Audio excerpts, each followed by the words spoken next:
Raamon, welcome to the show.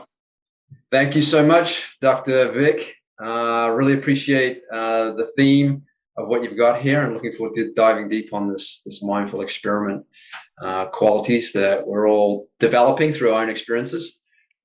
Yes, sir. Well, I'm excited to have you on. The way you spell your name alone is something I know it's going to be unique with the extra A in there. So this is going to be fun to dive in with you in the next 40 minutes or so. Sure. So my listeners already know. I get right into things. I want to know, tell me, how did you get into what you're doing today? Like, what was your journey that got you leading to the process of where you are today?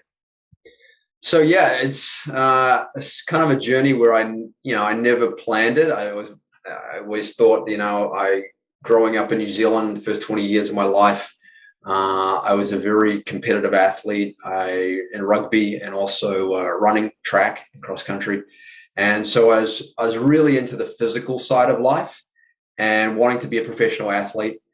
And I did pretty well. From the age of 10 right through the age of 20, I won national, regional, and provincial titles in rugby, in track and field, in cross country.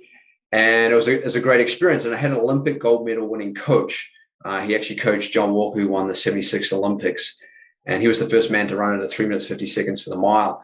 And so Arch said to me, he said, look, you're progressing really well. And if you stay fit and healthy and you keep progressing and training, there's no reason why you can't go to the Olympics. And when you get that sort of edification, you go, okay, I'm all in on this. Someone believes in me. And I believed in what he was saying as well. And I felt that potential. And so I really, got down to putting in the effort, putting in the training. I was really good at it. Never really missed training.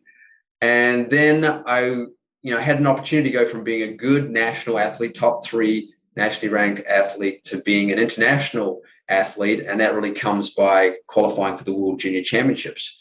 So I had an all-out season trying to qualify for that, 1,500 meters. Long story short, I missed by a couple of seconds.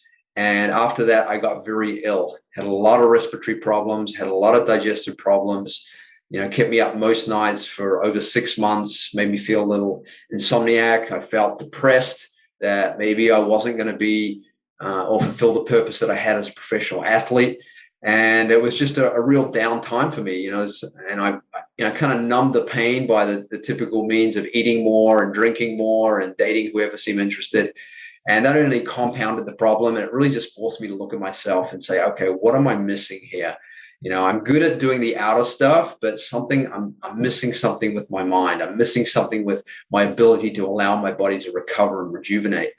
And so that kind of put me on a spirit of inquiry into finding some deeper truths about how to stay healthy and fit and strong while you're trying to perform at a high level. And so I ended up learning TM, Transcendental Meditation, when I was 19, just after I was burning out. And there's some national champion athletes that taken up the practice. And I said, oh, what's this all about? Why are you doing it? It says, oh, it just really helps you recover, really well. And actually gives you rest that's even more deeper and more profound than even sleep. And they've found that when one allows their mind to transcend and experience that deeper level of settledness, then it actually relieves even deeper stresses, and it actually drops cortisol between 30 and 40%. Sleep on average will only drop cortisol between 10 and 12%. And so I thought, oh, wow, sounds like something I really need.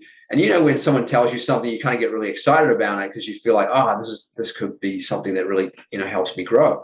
So I went and I learned the technique. The first time I had that experience of allowing my mind to really transcend, really settle down, it was such a contrast between where I thought I was a relaxed person to what real relaxation experience was like, that I walked out of that first experience feeling like I was walking on the clouds.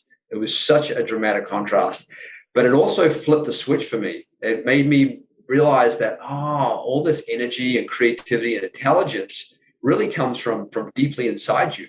And yet we try and use the physical so much to accomplish things. And so I kind of went on followed my bliss, so to speak, because we're always following our bliss. We're always wanting to go towards the field of greatest charm. And so I wanted to experience more of this.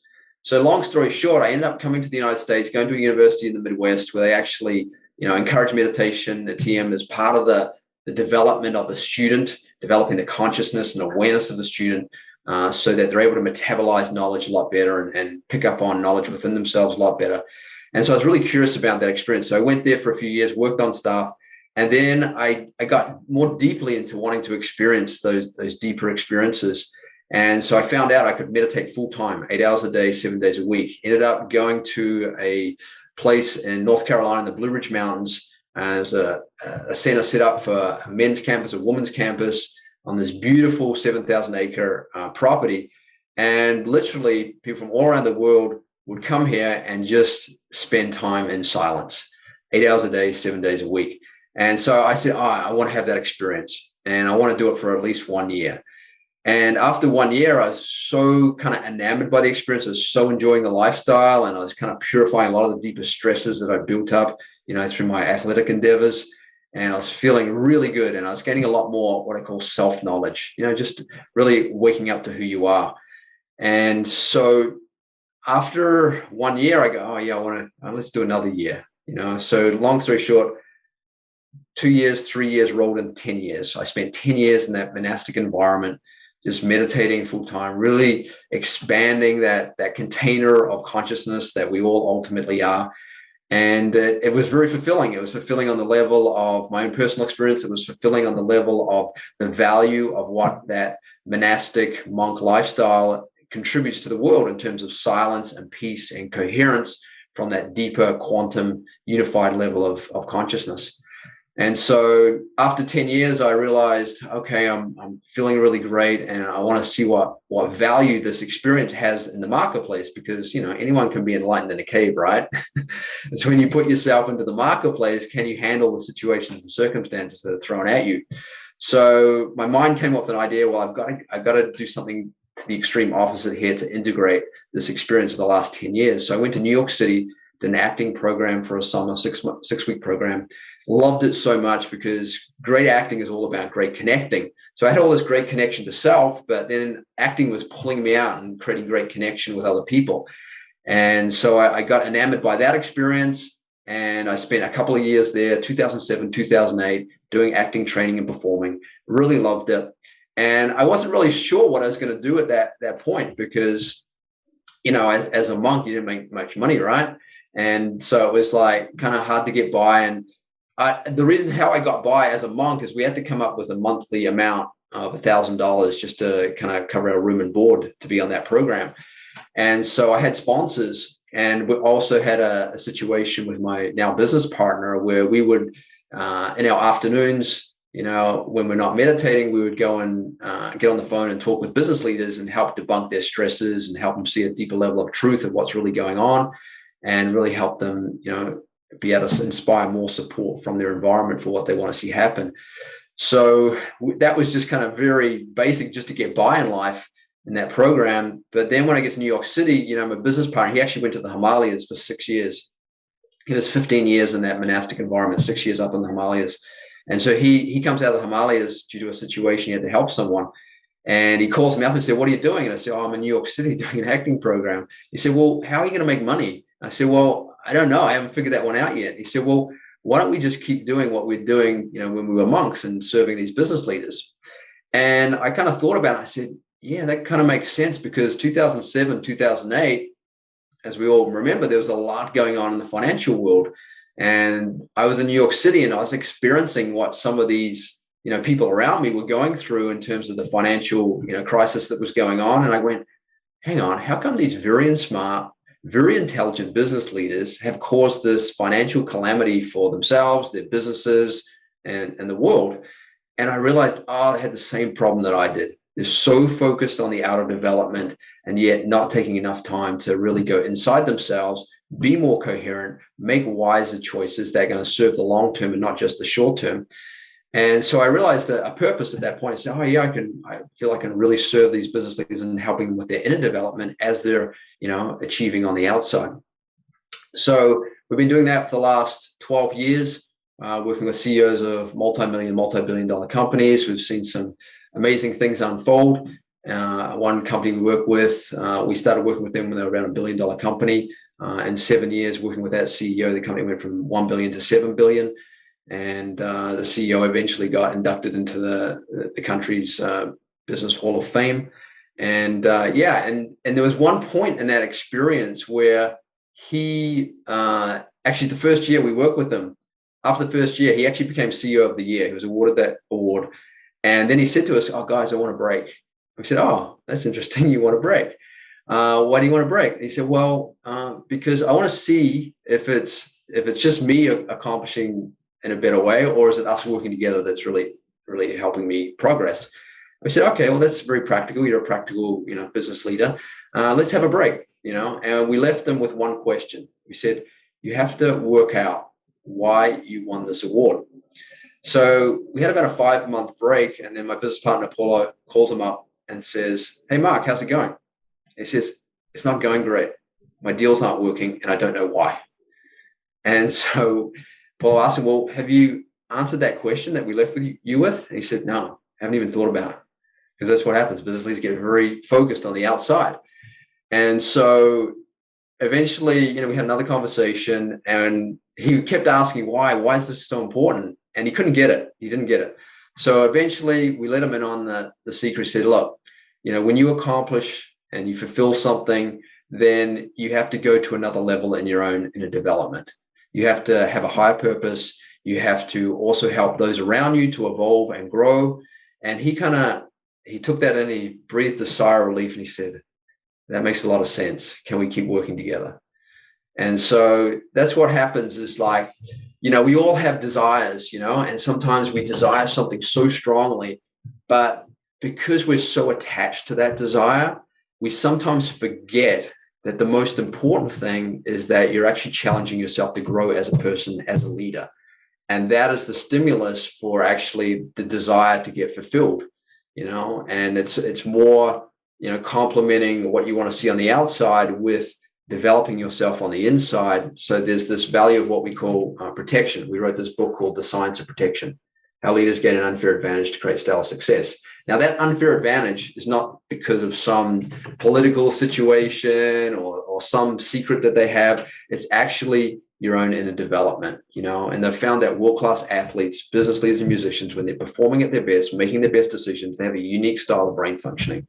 And what these neuroscientists have found in this book called World-Class Brain is that they have a lot of what they call alpha or global alpha coherence in their brain functioning. Now, what that means in layman's terms is that they're actually seeing the bigger picture of things. They actually have greater foresight, so they're less reactionary. They also are able to see the finer details of how to unfold things and really be present, with what's going on. And so it's a state of awareness where, we can call it the zone, we can call it a Zen state, we call it the leadership state. And it's a state where there's a lot of coherence between all hemispheres of the brain, but especially between that prefrontal cortex, which is actually our CEO of our brain, of ourselves, which makes all our very important strategic decisions and planning, and our amygdala, which gives us those impulses to act. Now, everyone kind of gives the amygdala a bad rap in terms of being the fight, flight, and freeze part of the brain. And that's true, but that's actually the lowest functioning of our amygdala. The highest functioning of our amygdala is when it's in coherence with our higher cortical levels, and especially our prefrontal cortex, where we're able to interpret those impulses that are coming through and being able to have that heightened level of vigilance and diligence in what we're doing. So the more leaders can develop this type of brain functioning through specific practices and techniques, then they find that they're more in tune with making the right decision at the right time and having those right thoughts. Love this. This is all up my alley. Prefrontal cortex. We can talk about that all day. Especially being a chiropractor, we really help with the wiring and getting that to be solid. Yeah. I'm going to take a couple steps back, and then we'll go forward. So just curious. This is my own curiosity. What position did you play in rugby? I played out in the backs, so I played either center or wing.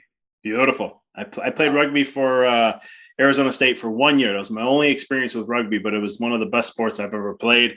Were you playing in the front row? I was an inside center. I was in the back. Inside center. Wow. I started as an outside center because I had speed, even though my body type is not, you wouldn't think I have speed. Yeah. And then they're like, no, but you're wide, you got muscle. We need you as an inside center. And I just want you to hit people as you go. I'm like, but I can juke, I can move, because I played football with friends for eons. Right. And but then I had to learn how to run straight. And I'm like, I'm not used to this, but awesome sport. Kudos to all that play rugby. It's like I said, I played only 1 year and it had a bigger mark on me than probably playing 25 years of baseball. It's amazing. Interesting. Yeah, it's a very it definitely puts you on your heightened awareness, because you're going to get hit and you got to take the hits and you got to get back up and you got to keep going, You know what intrigued me the most about rugby, though, is because I thought it was just, hey, you go out there, you hit, and that's it. And the strategicness behind it all blew my mind. And how you have to be on your feet, thinking, calling plays, making the next move, what we're doing here, how we're going to play with this. And I was like, this is nonstop. I was like, I like this for my type of brain, how I am. I'm like, I can handle this all day long. And I think that was the most shocking thing for me about rugby, is that how mental of a game it is, rather than, the physicality is important, but it's nowhere near the mental components. Yeah. It's kind of like it's very strategic. It's a battlefield. You're on a battlefield it's non-violent for the most part, battlefield. But you've got to be very strategic. Sometimes, like, the being tough and strong is not the play. Sometimes it's just passing it and not getting in a position to put other people in better positions to move the ball forward. And that ties into what you were talking about, I think, a little bit. Correct me if I'm wrong, but I love, meditation and all that, and centeredness, and a lot of stuff I do in my own career working with chiropractors and entrepreneurs is all about, I'm just going to tap more into what you have already. Forget, it's so amazing. And I don't blame, I always tell chiropractors and entrepreneurs, I don't blame you guys. You're always looking outside. I did the same thing. You're sharing the same story. Yeah. I go, it's not you, it's the world. We're conditioned that way. We're taught at a very early on age. Everything from the outside determines who we are, rather than we determine all those things.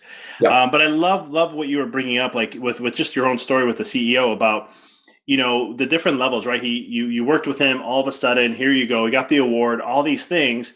And what a lot of people make a mistake, and correct me if I'm wrong, but it's like you get to that level, right? You break through a barrier, but now there's a whole new set of rules, a whole new set of stuff you have to go through.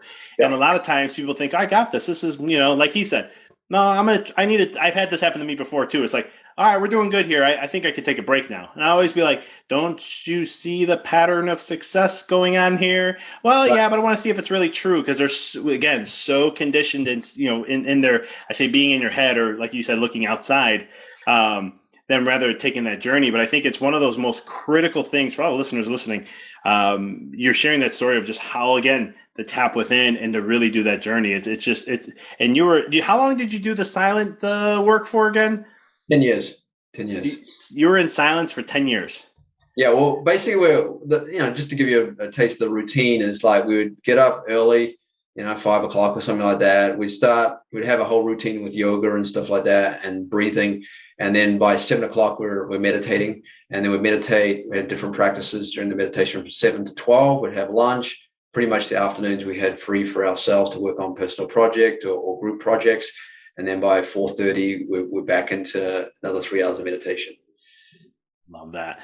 That's something I got to eventually incorporate in. But yeah, I reckon. There was a process. I kind of went through a boot camp training, between the age of like 21 to 24, where I was kind of conditioning myself to be more on the inside than outside. So it's literally flipping the script from 8 hours a day focused outward to 8 hours a day focused inward, and it's completely possible, but you gotta build yourself up to and go through certain training to allow yourself to be able to have the experience. Totally. I agree with you. I meditate probably about an hour and a half a day. Awesome. But then I also am doing a lot of inward work all the time, where I do my work, but then I'm always keeping in check in me, rather than just, constantly, let's just, run the hedonic wheel, just constantly going and going and going. Yeah.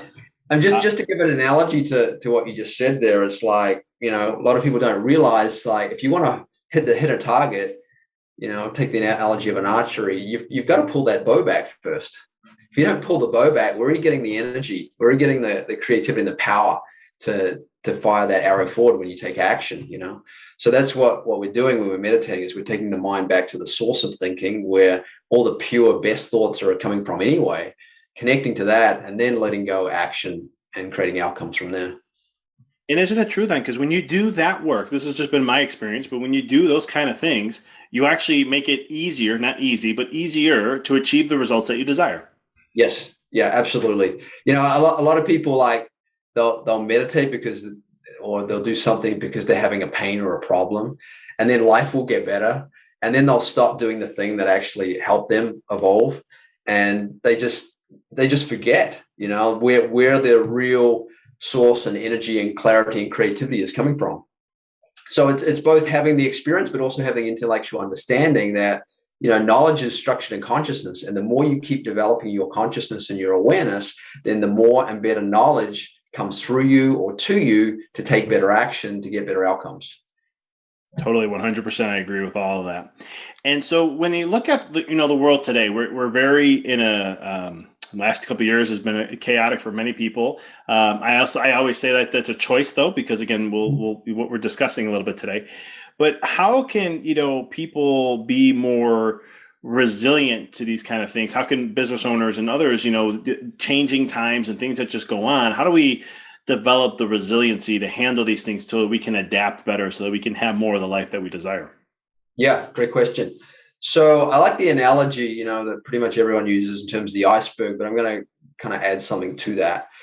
So let's take the mind as like an iceberg. So that one quarter of the iceberg is above the water. That's like our conscious mind. So our conscious mind is what we use to interact with our environment, take care of things logically, you know, which is important.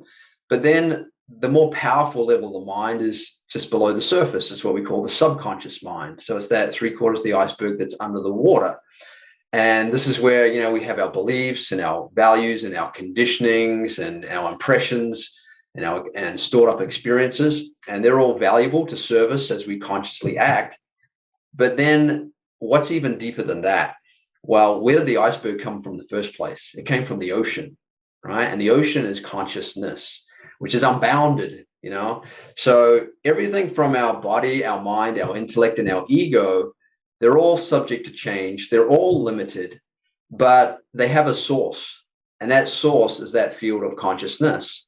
So you and I know when our mind settles down and we just feel that greater awareness, we don't feel bound by things, we feel less stressed, then nothing's really a problem. But when our mind is not in that good coherent state, everything seems like it's annoying and it's agitating and it's a problem and it's frustrating. So being able to get to that field and purify those stresses that block that experience of being connected to this unified field of consciousness is very important. And then what happens is the nervous system starts to function in a different way.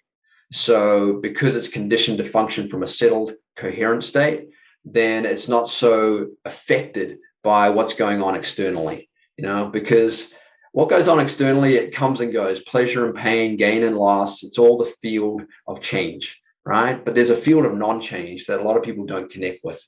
And so the more that they can get identified and connected to that field of non-change, you actually enjoy whatever's going on even more so, even if it's extremely challenging or negative. Not that you bask in negativity, but you're actually able to handle yourself in a better way, whether it's very positive or very negative. And even great positivity, some people get very attached to what's happening positively and then kind of, you know, lose themselves. They get caught up in the pleasure and the euphoria of it, and they lose their center. And then they start making silly mistakes after that, or not wise decisions. So true in so many ways. That sounds like my life back in the day before I started practicing meditation and so forth. And it is. I love how you bring that up about the vastness of consciousness and that aspect. It's really living a whole experience of life, but nothing changes. That's why I always try to tell people, like, nothing changes. It's just you and your internal world and how you internalize things changes, but that shifts the whole story, the whole everything, even the experience, even the dark times. Maybe in the beginning of dark times, I'm not having a fun time with it, but because I'm human. But the joy of it, that I know when I'm going, like, I'm there and I'm like, okay, there's gonna be some good out of this. This doesn't feel good right now, but there's some beautiful things going to be coming from this. Yeah, exactly. And sometimes those things are needed in life in order to help you grow and engage in a better way. If you can really see what's happening is serving you in your growth, and if you can go through that experience, then it releases blocks, because we can condition ourselves that, oh, this always happens to me, and that's a mindset, Yeah, it always happens to you because you haven't learned the lesson to grow through it. True, I was on a call with someone earlier, and I was discussing about like, how do you do mindset stuff? I said, well, I can't. This is hard for me to explain in like 30 minutes, but I'll give you a couple analogies. And I started talking about blocks. I'm like, where do these blocks come from? I'm like, that's a whole nother. I'm writing a book on that one, but I'm like, once you remove them, then all of a sudden what you're trying to achieve happens. They're like, it can't be that easy. I was like, because you've been taught the opposite. That's why. And then once we, and that's what I love about meditation, because a lot of times you can tap in and be more aware. So when a pattern's showing up, you can go, wait a minute, I've seen this too many times. I've seen this multiple times.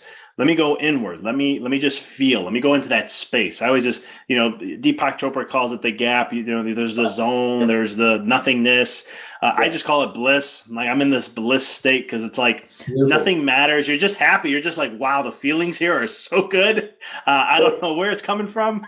Well, that's a really good point, because a lot of people don't realize that that's their true nature. Your true nature is bliss consciousness. But a lot of people are been so conditioned, their nervous system's been subject to things that is not that, and they haven't given themselves that experience. So therefore, their default is to identify with what happens externally. I love using I'll always remember, like, some people who they'll fight. Some people even fight that. They'll have that belief system. They'll know this is what life's about. And I go look at a 1-year-old or a 6-month-old, and then you tell me, what do you see there? Oh, it's because they're a baby. They haven't been. Whoa! What you were going to say? They haven't been what? That's our natural state. Babies are there designed to help us remember who and what our states really are. Totally. Yeah, and that's why everyone says when they have a new baby, it's the most amazing thing, because their babies are reminding them, helping them remember what life should be like.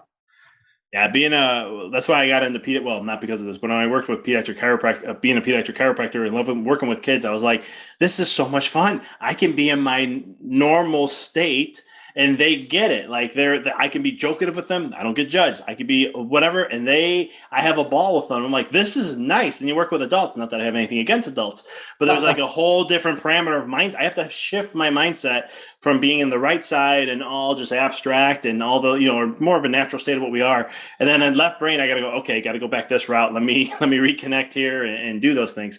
But it really is this state that you can have. And I know you experience this very deeply. Anytime and all the time. And it's just, and then finding, that's why I love having spiritual teachers who no matter how older they get, they become more childlike through the process. And it blows my mind. And I just keep saying, I put in my head, I do visualizations with this. I'm like, that's me at 70, 80, 90. I want to have that childlike mindset throughout when I get to those stages. Yeah. And I think it's that quality that you're talking about there that really allows people to have this sense of presence. We talk about the power of now, which is really the power of being, and the more that you can be from that being state while you're doing, there's a coexistence of silence and dynamism at the same time. And this is what this global alpha coherence is. The brain is very alert and awake at the same time. It's very settled and relaxed. So it's a composition of the beta and the gamma frequencies, which are very alert frequencies, and then the relaxed, dreaming, imagining, sleeping frequencies of delta and theta. So the more that you can operate from that state, then the more you're integrated as a human being, and the more that you're able to integrate your desires with the desires of your environment and whoever you're serving.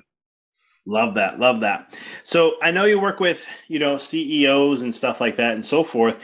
And we talked a little about this before jumping on, and I just wanted to just kind of shift gears here a little bit. So how is it, and it doesn't have to be just for CEO or CEOs, just in general, how do people then, with this work, how do they, leadership and so forth, to protect themselves in a way? And I think of the word protect, and sometimes that throws me off a little bit. But I'm curious to see how you frame that wording of it and why they have to and so forth. Not only themselves, but also, and this is for any entrepreneur listening, also for yourself and the people that you serve. So first of all, I consider everybody in this world a CEO. Okay. You're the CEO of your own life. You're the one that has to make decisions about certain things. So I think everybody should see themselves at least as the CEO of their own life. And therefore, being the CEO of your own life, you want to be in the most coherent state that you can be to make the best decisions. Now, sometimes that's not possible because of the stresses that life and business can throw upon you. And so one of the most very important things, if you really want to protect your progress, is purification. There's a saying, purification leads to progress. Sometimes, we're so driven, I want to progress, but we've got all this stuff. We've got all this stress or these toxins or these unresolved conflicts that need to be purified. And we've got these vices like greed, anger, lust, vanity, jealousy, right? These are all the inner enemies that cause external enemies. So if you want to progress in a more frictionless, superfluid way, then you have to take time to purify these inner enemies so that they don't show up on the outside and block your progress. And a lot of leaders in this world are very, and rightly so, they have to be seen to be making progress. But sometimes they're working too hard to create progress because they haven't purified what needs to be purified in themselves or in their environment to allow progress to unfold in a better way. So I think that's one very key important thing to feel this sense of protection. And when I'm talking about protection, I'm not talking about, security guards or, surveillance cameras or cybersecurity or even legal contracts. Because we all know we can have a legal contract and someone's still not behaving the right way, according to that agreement. So the protection I'm talking about is proactive inside out protection, not reactive outside in protection, like insurance. Okay, insurance protects you, but it's after the fact. It's a reactionary cause, but you want to avert the danger, avert the threat, avert the problem before it arises, right? And the same thing on the positive side, you want to be able to see the opportunity, see the possibility as it arises.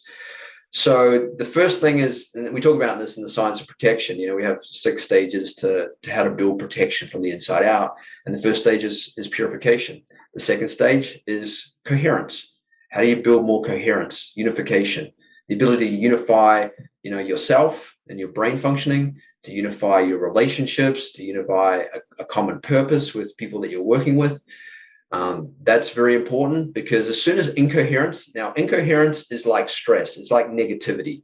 It's always there. It's a part of nature. Just accept that negativity and incoherence is a part of nature. Now, it's not there to punish you. It's there to teach you when you go off track. So when you become incoherent, okay? So as you maintain more coherence, then naturally, even though the negativity is there, it's not going to affect you. It's not going to touch you. Because coherence is infinitely more powerful than incoherence, right? It's even like this virus. This virus has been going around. It's an incoherent negative influence. Now, if you're coherent and orderly, then that negativity is less likely to affect you. Even if you get it, your body will still have enough strength of coherence to be able to repel it and get rid of it. So that's the next step. The third step is being in that leadership state. And that leadership state is being very awake, very alert to what the truth is, because ultimately truth always triumphs. Now, truth is different in different states of awareness, right? What we thought was truth as a kid is no longer what we think is truth is now, right? So it's always upgrading our truth, continue to upgrade our truth so that we are aware and awake to the opportunities that are coming up for us. And we're able to see, okay, here's a potential threat or negativity that I need to neutralize now, right? Before it gets to you. And then you have to react to it, which takes more time and energy to resolve. And then the next stage is being able to have that level of capacity to handle your situations, whether they're extremely negative or extremely positive. You want to be able to have enough capacity in yourself to be able to handle those situations. So, Vic, if I said to you, here's a glass of water, I'm going to put a teaspoon of salt in it. Are you going to taste that salt when you drink it? Most likely, it depends how much water is there. Just one glass.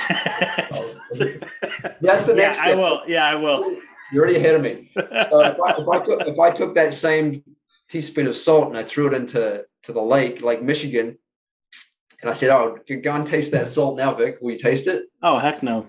Right. Because that's what I mean by capacity. When you have an expanded sense of capacity about how to handle situations, then you're not so affected by the negativity that can be floating around. And then the next thing that really protects us is the ability to have more timely, spontaneous right action. Right. Tony Robbins talks about massive action, which, if you want to achieve anything, you got to take a lot of action. But you want it to be spontaneous, timely, evolutionary action, right? That is the action that needs to be taken right now. Because there's so many actions we can take, but if we're really centered and present with ourselves and present with others, then there's a natural unfoldment going on there. And if you can be in tune with that unfoldment, that spontaneous right action, then things are going to work out. The last thing we talk about in terms of protection is what we call deserving power. Tony Robbins calls it grace. You need a little bit of good luck, good fortune on your side, but where does that really come from? Okay. It comes from your ability to create deserving power for yourself. How do we create deserving power? Well, from the level of ourself, it's having good thoughts, good feelings for ourselves and others. It's doing good actions. It's giving knowledge, giving money, giving time, giving love, giving attention. All this builds up good merit for us, right? But the most powerful level of giving is actually giving to yourself in terms of giving yourself that experience of silence and consciousness, right? Because then you have better thoughts, then you have better feelings, then you take better actions, you're able to give more, you have more expanded capacity to love and give. And then naturally, the environment wants to give back to you, right? Because when you're giving to your environment goes, okay, somehow it organizes to give back to you, right? We don't always know the how. We know the how is not always, but we do know we have control over good action, right?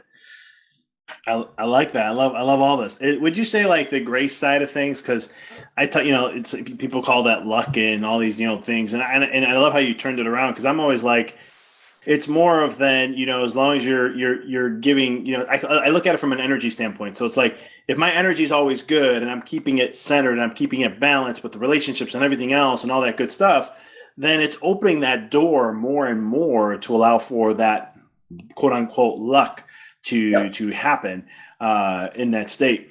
And one thing you brought up too, I love how you brought this up, spontaneous. What was it called again? Spontaneous right action. Spontaneous right action. And so with that, a lot of times I'm seeing in the world, at least I'm feeling this kind of shift coming in where, it's all about massive action. You got to do this, you go get a business coach and they'll be like, here's what you need to do. And I truly believe there's a shift coming. And this is I kind of do, where it's like, I have that agenda, but I'm also, where is my energy and where do I feel like I need to focus on now? And I believe there's a way you have to get to that point. Like if I told someone just do that now, they'd be like, yeah, my energy is telling me to go lay on the couch and relax. I'm going to go do that. Right. But there comes that into that internal part where you're like, I feel like I got to work on this right now. Don't know why. I have other things I need to do, but it's like, this is telling me I'm going to do this today. Yep. Yeah. That's being in tune with, what's required, but also what you're getting at there is like, what's the frequency, right? What's my frequency right now, right? And this is the power of being self-referral versus being object referral. A lot of people are conditioned to think based on what is coming in from their external reality, right? They're not thinking for themselves. They're not picking up on their own thoughts, as you're referring to their own need for what's important to me right now, because it's no good being right, but also at the same time being frustrated, right? That's not really going to change anything, right? You can be as right as you want, but if you're frustrated and angry and pent up about things, you're not going to have a good influence on yourself or anybody else around you. So, if you need to feel like you need to go and rest, then that's probably what you need to do to get in a better frequency. So then when you have to take action or have to deal with something, then you're doing it from a better frame of mind and that you're more likely to get support from your environment. Right? Someone can claim, I'm right. Great, you're right, but we don't like your energy, and so we don't want to support however right you are, I love that. I agree with you 100%. I think you got to have that energy component to it, because if we don't, then all of a sudden, even what you're putting out there may be think are right or great or whatever, but if that energy is not there to support it, it's not going to be what you expect it to be. Yep. Exactly. And there's that saying, we've all heard, God helps those who help themselves. What does that really mean, right? A lot of people think that's, I've got to keep doing things outside of myself to help other people and keep giving. But really it's saying, no, get yourself right. And then I'm prepared to help you, Of that. So true. Raamon, I could talk to you all day, my friend. I love the energy here. But real quick, how can people find you, connect with you, follow all you're doing, get access to your book and so much more? Yeah. So just go to newmavericks.com. That's our website. You can also, when you go there, you'll see what we call the Leadership Protection Quotient Assessment. So you can get an assessment of how well you are protected in your leadership and what you're doing. And if you fill that out, then you'll get an email, which will give you a link to a free copy of the ebook, The Science of Protection. And then if you want to have a further discussion with us, then we'll offer a free complimentary call with us just to discover, how you can develop and grow in your leadership. Also on LinkedIn under Raamon Newman. You can also find me on Facebook and Instagram, same handle. Awesome, Raamon. I greatly appreciate you and all the work you're doing. I love what you're up to and all that you're doing, man. This is really the shift that people need, because again, we're so from an external world that we need to learn now. How do we go back into the internal and realize that really transforms the whole entire external, I mean. Absolutely. It's where it's coming from anyway. So I love, so true.